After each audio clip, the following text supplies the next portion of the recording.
You're still alive? Good.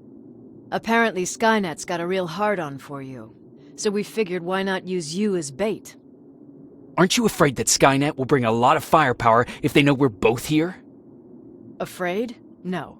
Prepared for that eventuality? Yes. We've got eyes on the ambush site from every angle. If anyone shows up, it means they were listening. What if it's one of our guys, or just a scavenger? Too bad. We can't have anyone or anything sabotage our plan. Not this time. This time? We were very close once before. For years, we've been preparing for the final attack. But it took just one man to fuck everything up. That day, Perry, our previous field commander, died, and I inherited control of South Division. Since then, I've been making sure that no one fucks up again. We've got movement. Take position.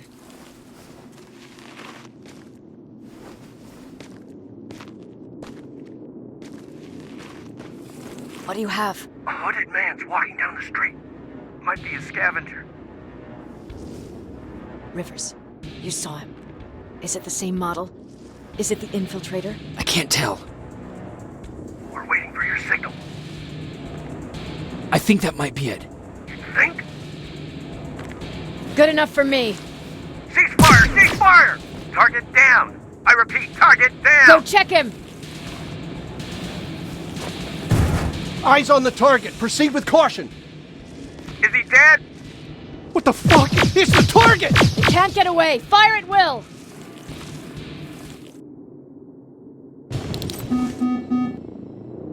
He's in the open! It's in the open! It's a fucking machine!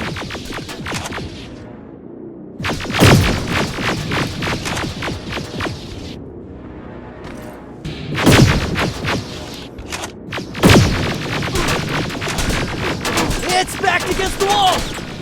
We've got it now!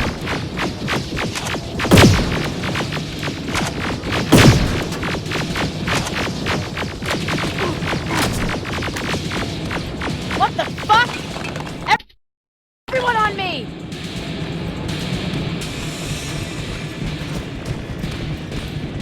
It's carrying a second-generation plasma rifle! I want it!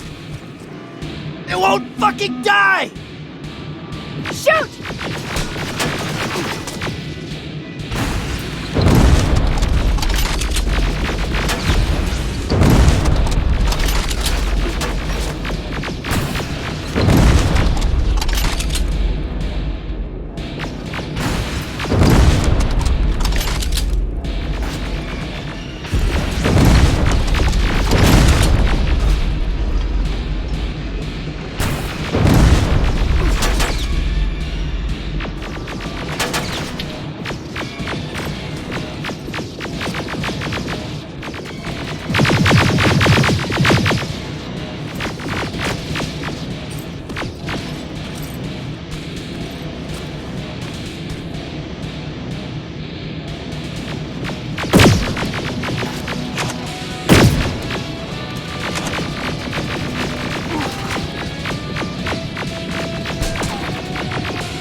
It's on the move!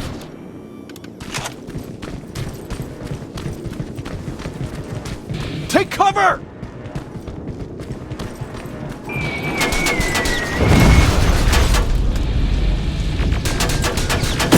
Open fire! That's one ugly son of a bitch.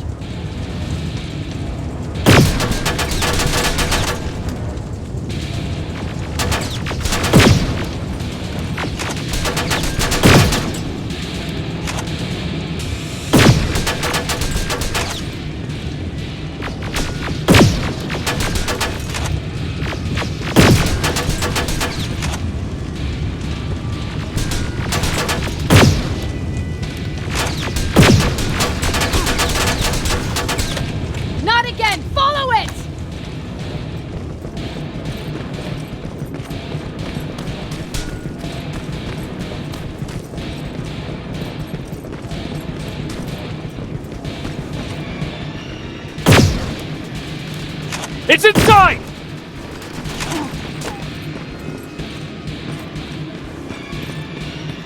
Rivers! Rivers, we're trying to get through. You can't let it get away, you hear?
Commander!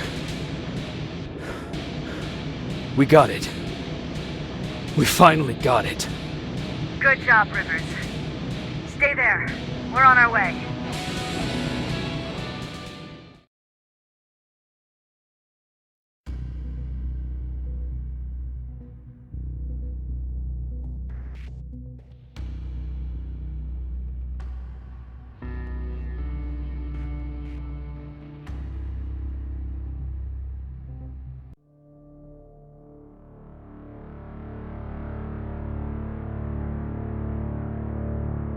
There was no doubt anymore. Skynet had created a cybernetic organism. It was designed to blur the line between a man and a machine. People started to think that there were Terminators amongst us, wolves in sheep's clothes. Some of us left, even though we hadn't seen any other infiltrators yet. Or at least, we didn't think we had. And that fear of not knowing was what turned the tide of this war. That night, Skynet won. I still have to run some tests, so for now I would say no. We need some more time, Connor. I know you don't want to hear this, Commander, but if there's one person who can help us, it's Dr. Mack. Mac. We don't even know if he's alive. He is. He's in the Hollywood Hills. We knew a time would come when we'd need him again, so we've kept an eye on him. Wait. You've been watching him without telling me? Let your emotions cloud your judgment before, Commander. That's why I decided that Mack's whereabouts were no longer This is your bullshit. concern. He can't just magically fix all of our problems. He's a man, not a god. A man that makes That's mistakes. enough, Commander. You know what happened last time. He's the reason Perry's I dead. said that's enough. Sergeant Rivers? Yes, sir. TechCom believes that being marked for termination is a badge of honor. A sign that we're doing something right. We wear it proudly. And knowing you're wearing such a badge, Rivers, is all I need to trust you with handling this mission. Commander Barron will fill you in on the details. Good luck, soldier. Over and out. Looks like you're going to Hollywood Hills. Dr. Edwin Mack is the one who taught us how to use Skynet's weapons, so there's a chance he can do it again. Take him that second-generation plasma rifle and see if he's able to reprogram it. If we want to use Skynet's weapons, we need to bypass their encryption lockouts. How will I find him? He's obsessed with surveillance. So when you get there, look for any cameras, biometric sensors, or any other tech stuff. He should be around. That's it.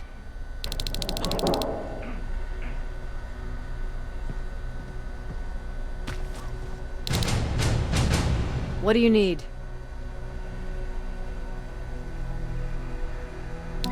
Anything I should know about Dr. Mack before I leave? Only that he can't be trusted and he's highly manipulative. So you need to stay cautious.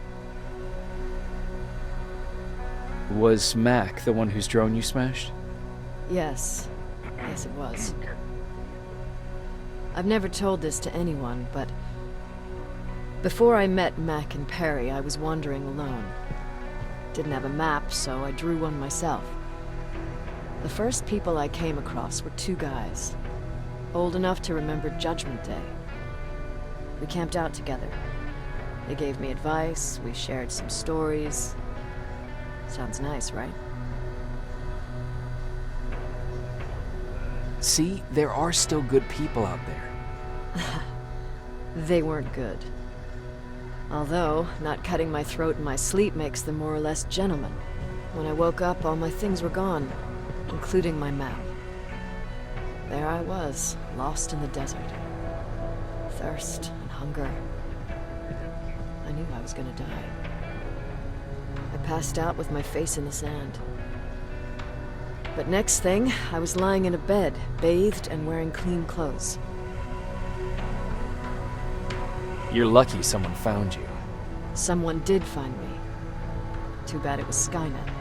Through the window, I saw thousands of Terminators. First, I thought it was a work camp, but it was something else. A Skynet research facility. They kept me alive, but I didn't know why. I thought I was the only human there. But after a while, someone came into my cell.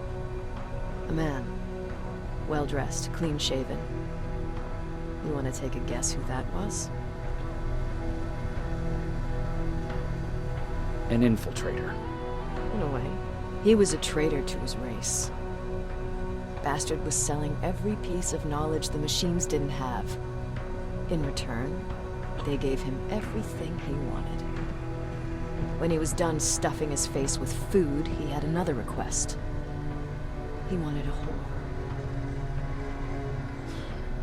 It lasted months, until I got to wrap a towel around his neck and make his eyes pop. You don't want to see people for what they really are. I've seen their true face. That traitor, those two guys in the desert, Mac, they all showed it to me. It's not pretty. The truth is, the only reason I fight for the Resistance is because I despise people just a little less than the machines.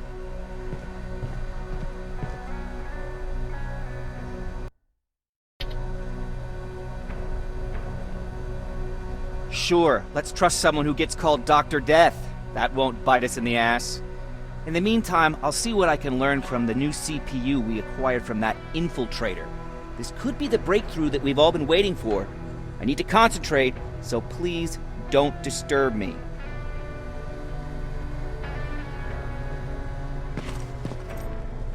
Jacob, do you have a minute? Of course.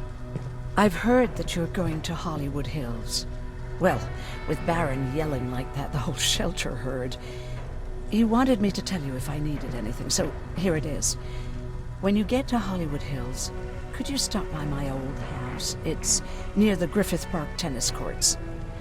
I wonder if Peter went there and left something for me. I know he'd be stupid to go there, since now it's behind the Annihilation line, but then again, he was always full of stupid ideas. I'll see what I can do. Thank you. Look at him. He never talks to anyone. He just sits there. bet he's one of those machines.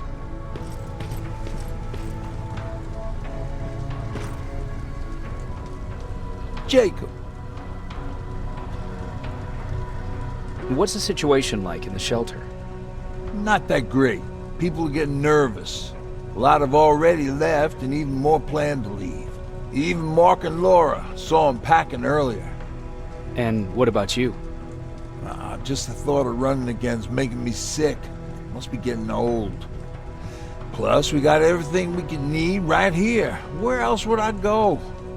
Besides, I have faith that Baron would never let anything happen to this place. She's way too uptight about security. Earlier, you said that a new era started. What changed? Well, for one thing, with Tucker dead, I became the new leader of the group. Something I never expected or wanted, for that matter. What did you do about it? That same night, I looked around at all those people who survived, and I felt scared. Scared of what they expected of me.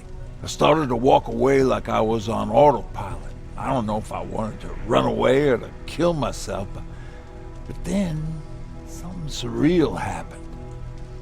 I found a metal door in the ground in the middle of nowhere. I was real unsure about what I might find under it, but what I did find was the aftermath of a massacre.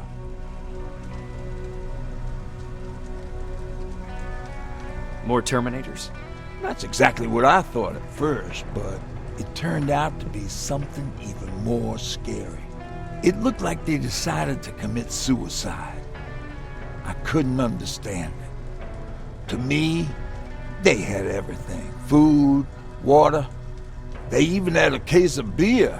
So, I got shit-faced and started crying over my brother's death. But I realized something. I realized that I could maybe survive there. Did you come back to tell everyone? I did. After I buried the bodies outside, I returned to the camp with the good news. After that, we were all right. That night, I learned two things. Firstly, that it's okay to be scared. Secondly, that there are two sides to everybody. Ironically, me being a scaredy cat turned me into a good leader. And that's how I found that place, and that's what motivated me to help others. But Tucker, he was a leader from the start, but he had an ugly side too. He killed those who opposed him. He was a real scumbag, but he was my brother. He made me want to be a good person for the both of us. A hangover wasn't a high price to pay for that lesson.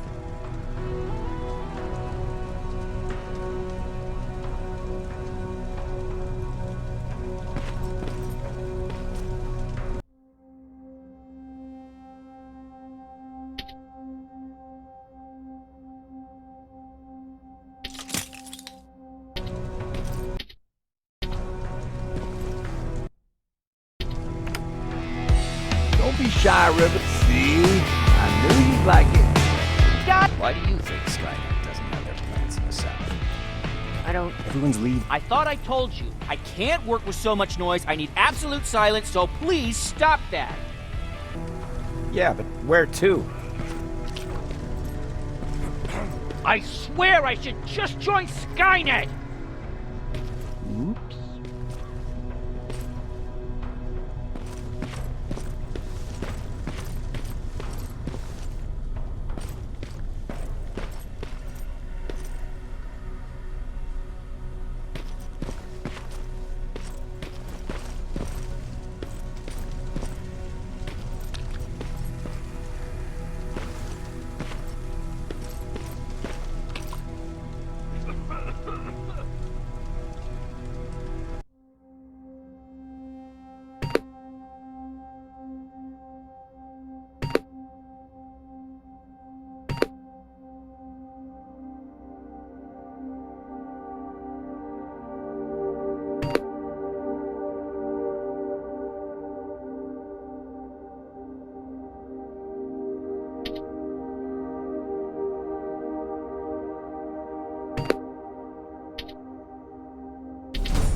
Jacob, I didn't see you there.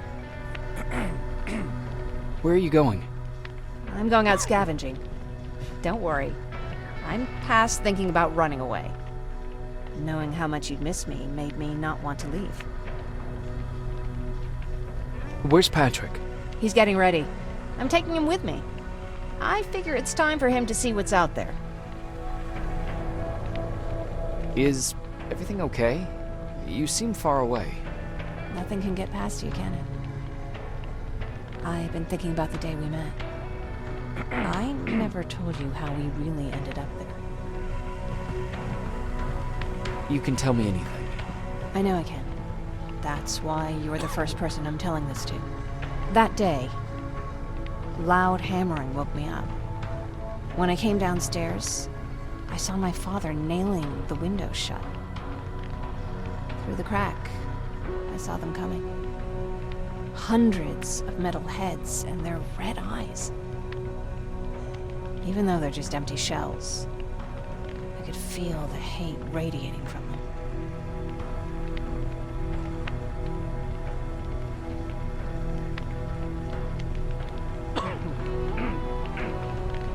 What did your father do? He said that the machines wouldn't take him alive. They kept hammering away. We argued for a minute or two, and I tried to pull him away from the window. He pushed me away. I tried it again, but he shoved me. This time I fell. I didn't recognize him as he was reaching for his shotgun. He said, I shouldn't worry about the machines. They wouldn't hurt us. I don't even remember how. But the gun was already in my hands. I closed my eyes and went someplace else. Didn't even hear the shot. I didn't hear Patrick's steps either.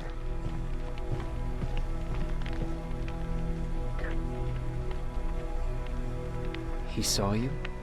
He did. He was staring at me like I was a stranger. He didn't scream or cry, he just stared.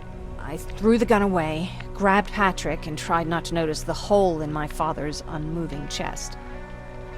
As we ran, I could hear them coming, so we found somewhere to hide. Then you came. I wanted to tell someone about all this, but I was afraid to.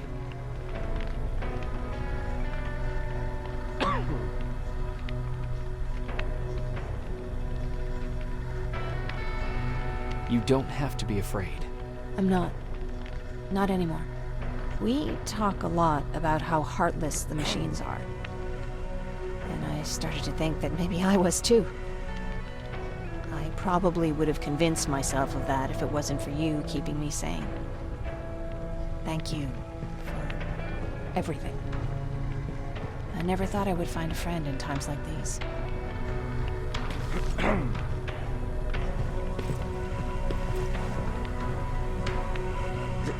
Is it true? You look human now? Well, what's with the dog? They've been like that ever since they brought that thing in.